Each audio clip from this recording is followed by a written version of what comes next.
لننتقل تحديدا إلى المنتخب الموريتاني الآن. دائما معك عماد. المشاركة الثالثة على التوالي الآن. الخبرة بدأت يعني تصبح جدية بالنسبة للمنتخب الموريتاني في ثالث مشاركة له، ويأمل بأن يتأهل للمرة الأولى إلى الدور الثاني. كيف ترى هذا المنتخب الموريتاني نسبة لما رأيته في البطولتين السابقتين؟ صحيح، سقف الطموحات ارتفع كثيرا بالنسبة لمشروع كرة القدم الموريتانية إن صح التعبير، لأنه مشروع طموح بدأ مع مجيء الاتحادية الحالية ويتواصل للعام ربما الثالث عشر على التوالي.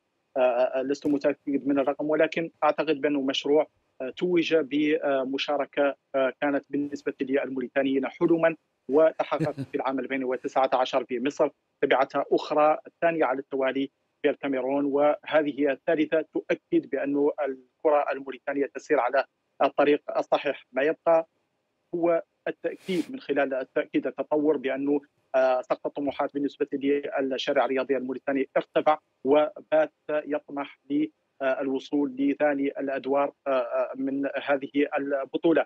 أعتقد بأن الجمهور الرياضي الموريتاني كان يرى بأن المجموعة صعبة نوعا ما بتواجد المنتخب الجزائري وكذلك بالمنتخب البوركينابي وحتى المنتخب الأنغولي الذي نعرفه جيدا وسبق أن واجهناه في أكثر من مناسبة.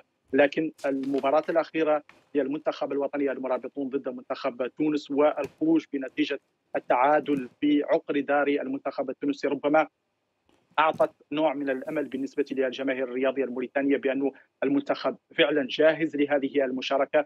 وهو بطبيعة الحال منتخب مزيج بين اللاعبين الذين شارك بعضهم في النسخة الماضية وبعض الأسماء ربما اللي تشارك لأول مرة، وبالتالي أعتقد بأنه سقف الطموح كبير والمعنويات مرتفعة، وكل الامور جاهزه للمنتخب الوطني من اجل تحقيق نتيجه ايجابيه. واعتقد بان المفتاح بالنسبه للمنتخب الموريتاني هو المباراه الاولى امام بوركينا فاسو، والتي ستكون فيصل فيما يليها من بقيه المواجهات.